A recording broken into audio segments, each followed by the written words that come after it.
সবচেয়ে যেই বড় একটা ঘটনা ঘটছিল যে ধর্ষণের অভিযোগ তুলে পার্বত্য চট্টগ্রামকে অশান্ত করা এবং শারদীয় দুর্গাপূজার মণ্ডপে অসুরের মুখে দাড়ি লাগিয়ে সাম্প্রদায়িক সম্প্রীতি নষ্ট করার চক্রান্তে পেছনে ফ্যাসিস্টদের দোসরদের মদত রয়েছে, যা ইতিমধ্যে প্রতিমান হয়েছে।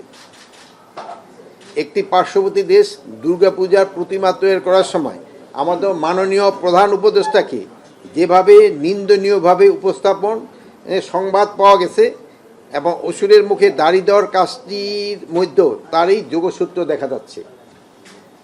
কিন্তু আইন শৃঙ্খলা রক্ষাকারী বাহিনী সক্রিয় ভূমিকা, গোয়েন্দা সমস্যার সময় কড়া নজরদারি, দুর্গাপূজা উদযাপনের জন্য গঠিত পূজা মণ্ডপ কমিটির সহযোগিতা এবং আপনাদের সহযোগিতায় আমরা এই কুচক্রীদের চক্রান্ত নস্যাৎ করতে সক্ষম হয়েছি। যে ধর্ষণের ঘটনাটি এত তুলকামাল কাণ্ড হয়েছে, মেডিকেল রিপোর্টে সেই ধর্ষণের কোনো আলামতেই পাওয়া যায়নি। সেনাবাহিনী যেমন আইন শৃঙ্খলা বাহিনী পাহাড়ের সাধারণ জনগণকে পাহাড়ি বাঙালির সহযোগিতায় এই ঘটনা আমরা সুষ্ঠু এবং সুন্দরভাবে মোকাবেলা করতে সক্ষম হয়েছি। ইতিমধ্যে পার্বত্য এলাকার অবরোধ ও 144 ধারা প্রত্যাহার করা হয়েছে। ফ্যাসিস্ট ও তাদের সহযোগীরা কয়েকটি পূজা মণ্ডপে অসুরের মুখে দাড়ি লাগিয়ে ধর্মীয় বিভেদ এবং সাম্প্রদায়িক উস্কানি ও সহিংসতার সৃষ্টির পায়তারা করেছিল। এই ঘটনায় কিছু ফ্যাসিস্ট বুদ্ধিজীবীদেরও ইন্ধন ছিল, কিন্তু তাদের সেই ষড়যন্ত্র সফল হয়নি।